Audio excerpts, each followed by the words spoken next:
Bismillahirrahmanirrahim. Assalamualaikum warahmatullahi wabarakatuh. Saya Renke Nestianto, mahasiswi semester 5 Fakultas Psikologi Universitas Islam Riau. Saya akan menjelaskan materi mengenai komunikasi interpersonal dalam psikologi komunikasi. Nah, sebelum saya menjelaskan lebih lanjut, saya akan menjabarkan terlebih dahulu apa saja topik-topik yang akan saya bahas mengenai komunikasi interpersonal. Yang pertama, definisi komunikasi interpersonal. Yang kedua, elemen komunikasi interpersonal. Yang ketiga, proses dari komunikasi interpersonal. Dan yang keempat, kesimpulan. Yang pertama, saya akan menjelaskan mengenai definisi komunikasi interpersonal. Apa sih komunikasi interpersonal? Komunikasi interpersonal adalah komunikasi yang dilakukan oleh dua orang secara langsung atau secara tatap muka. Dan yang kedua, elemen-elemen komunikasi interpersonal itu terdiri dari 4. Yang pertama, persepsi interpersonal. Yang kedua, konsep diri. Yang ketiga, atraksi interpersonal. Dan yang keempat, hubungan interpersonal. Saya akan menjelaskan mengenai elemen yang pertama, yaitu persepsi interpersonal. Persepsi interpersonal adalah kesan pertama kita dalam melakukan sebuah komunikasi dengan orang lain. Persepsi interpersonal ini terbagi atas 2 faktor, yaitu faktor situasional dan faktor personal. Saya akan membahas terlebih dahulu faktor situasionalnya. Faktor situasionalnya terdiri dari 6 faktor. Yang pertama yaitu deskripsi verbal. Deskripsi verbal adalah kesan yang berasal dari cara si lawan bicara kita dalam berkomunikasi. Contohnya, susunan dari kalimat yang dia katakan, dan lain sebagainya. Yang kedua, ada petunjuk proksemik. Proksemik ini artinya jarak. Maka petunjuk proksemik adalah kesan pertama yang kita berikan yang terlihat dari jarak yang dibentuk antar dua pihak dalam berkomunikasi. Jauh atau dekat jarak yang dibentuk antar dua pihak akan menentukan tingkat keakraban antar dua belah pihak tersebut. Yang ketiga, ada petunjuk kinesik, yaitu kesan yang kita berikan yang berasal dari gerakan tubuh si lawan bicara kita. Yang keempat, ada petunjuk wajah. Petunjuk wajah adalah kesan yang berasal dari ekspresi wajah si lawan bicara kita. Karena ekspresi wajah akan menyampaikan sebuah makna dalam sebuah komunikasi. Yang kelima, petunjuk paralinguistik. Petunjuk paralinguistik adalah persepsi yang berasal dari cara si pembicara dalam mengucapkan lambang-lambang verbal. Contohnya, tinggi rendahnya intonasi, cepat atau lambatnya tempo, dan sebagainya. Yang keenam, petunjuk artifaktual. Persepsi yang berasal dari segala macam penampilan si lawan bicara. Yang kedua, ada faktor personal. Faktor personal ini terbagi atas 3 macam. Yang pertama yaitu pengalaman. Pengalaman adalah kesan yang berasal dari peristiwa-peristiwa yang sudah pernah kita alami.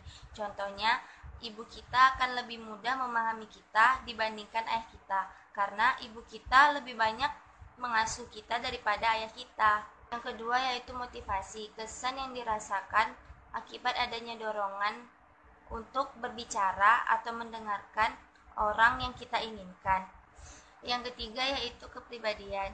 Kepribadian adalah kesan yang diberikan atas kepribadian yang terlihat.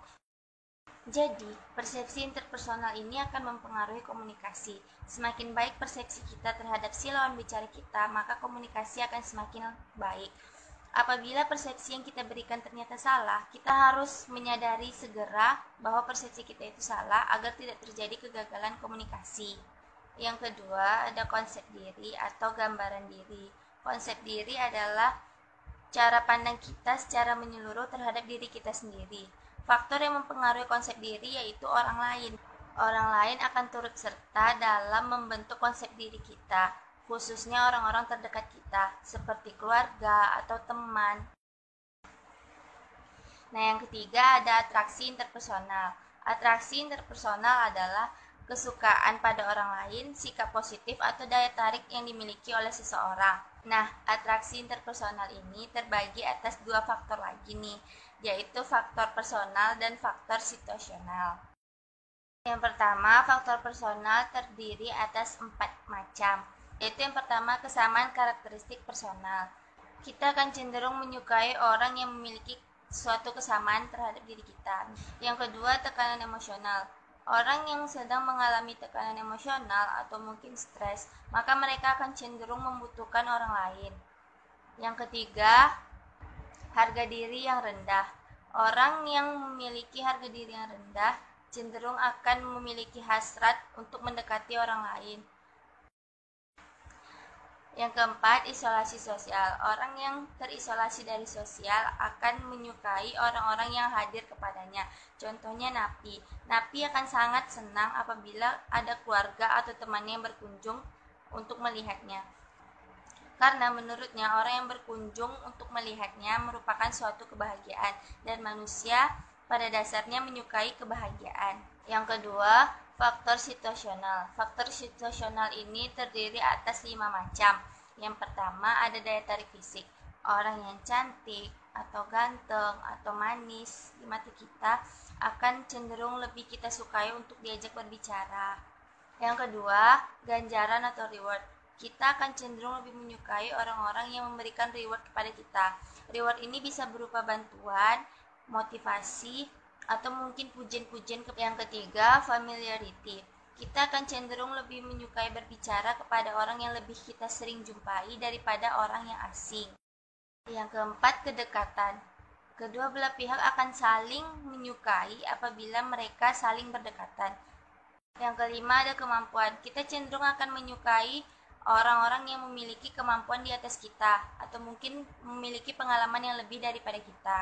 Jadi, komunikasi akan terasa nyaman apabila kedua belah pihak saling menyukai. Yang keempat, hubungan interpersonal. Nah, elemen ini sangat penting dalam berkomunikasi. Karena dalam berkomunikasi kita bukan hanya menyampaikan pesan, tapi kita juga akan menentukan bagaimana kadar hubungan kita dengan si lawan bicara kita. Nah, terdapat beberapa faktor yang akan menumbuhkan hubungan interpersonal.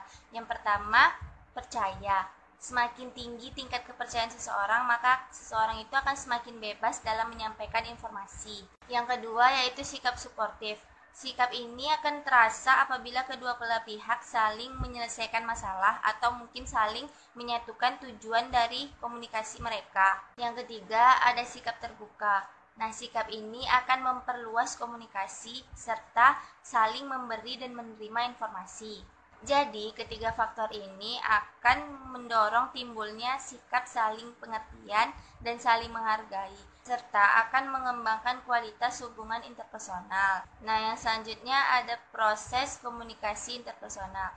Nah, sebelum itu saya akan menyebutkan dulu apa aja syarat-syarat komunikasi.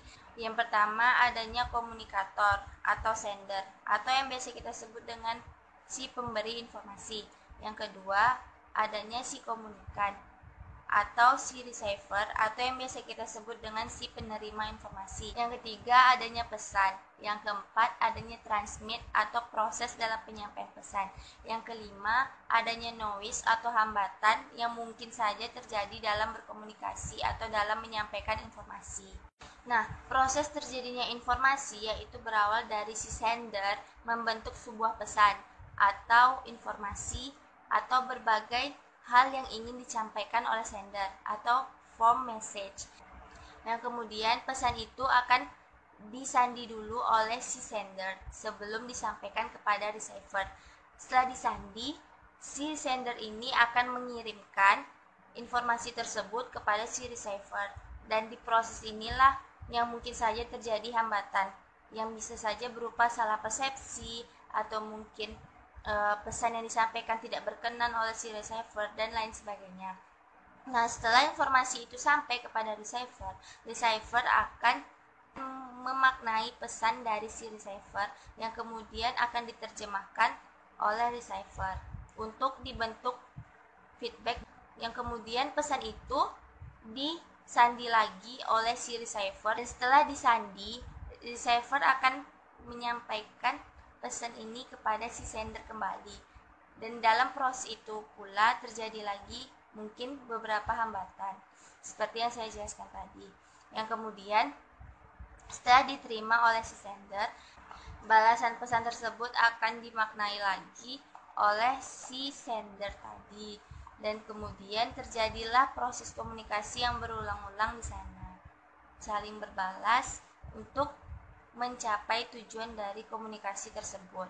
Dan yang terakhir, kesimpulan. Komunikasi interpersonal dilakukan oleh dua orang secara tatap muka. Komunikasi interpersonal akan efektif apabila terdapat 4 elemen yang tadi di dalamnya dan terjadi proses yang baik, serta kedua belah pihak memiliki tujuan yang sama dalam berkomunikasi. Nah, sekian penjelasan dari saya. Mohon maaf apabila ada kesalahan kata atau sebagainya. Saya mohon maaf. Dan terima kasih sudah menonton. Semoga apa yang saya sampaikan ini bermanfaat. Dan jangan lupa like, subscribe, and share ya. Terima kasih. Assalamualaikum warahmatullahi wabarakatuh.